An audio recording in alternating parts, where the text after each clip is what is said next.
New year వేళ పాకిస్తాన్ ఉగ్రకుట్ర, డ్రోన్లతో పేలుడు పదార్థాలు సరఫరా. కొత్త సంవత్సరం వేళ ప్రపంచం దేశాలు నూతన సంవత్సరాల వేడుకలను జరుపుకోగా పాకిస్తాన్ తన వక్రబుద్ధిని మరోసారి వదలలేదు. జనవరి 1న జమ్మూ కాశ్మీర్లోని పూంచ్కు డ్రోన్ల ద్వారా పేలుడు పదార్థాలను, మందుగుండు సామాగ్రిని పంపించింది.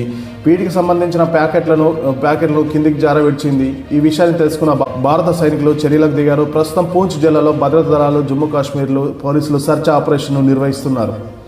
డ్రోన్ల ద్వారా పంపించిన పేలుడు పదార్థాలను స్వాధీనం చేసుకున్నారు. దీని వెనుక ఏ ఉగ్రవాద సంస్థ ఉందో తెలుసుకునేందుకు దర్యాప్తును ప్రారంభించారు.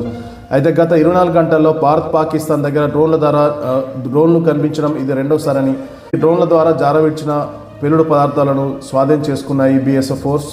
ఇంతకుముందు సాంబాలోని పుల్పూర్లో అనుమానాస్పదంగా డ్రోన్ కనిపించింది. కొద్దిసేపు భారత్ భూభాగంలోనే ఉండిపోయింది. ఆ తర్వాత అక్కడి నుంచి వెళ్ళిపోయింది. డ్రోన్ కార్యకలాపాలను గమనించిన సైన్యం రంగంలోకి దిగింది. తాజాగా డ్రోన్లతో పేలుడు పదార్థాలను, మందుగుండు సామాగ్రిని పంపించడం ప్రాధాన్యం సంతరించుకుంది.